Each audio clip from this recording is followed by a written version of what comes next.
The Sovereign Order of Malta is contributing to the global response to the COVID-19 pandemic through its worldwide humanitarian action. It is of greatest importance to reaffirm here the necessity for the broadest possible international cooperation between all stakeholders. We wish to commend the WHO leadership in the fight against coronavirus.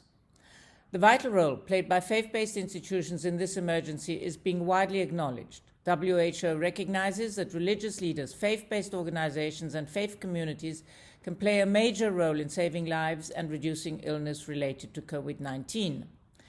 It published practical considerations and recommendations specifically for them. The Order of Malta has adapted its medico-social activities and centers accordingly.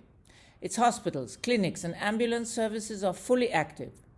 It helped establish field hospitals and provide PPE, respirators, and medication to state institutions and hospitals.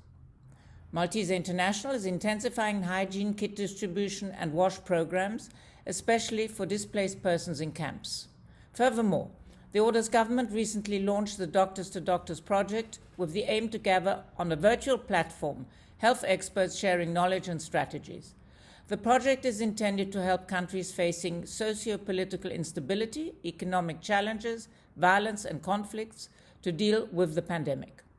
The Order has also scaled up its social services, distributing more food, water, and medication to elderly, homeless, isolated, disabled, and terminally ill persons.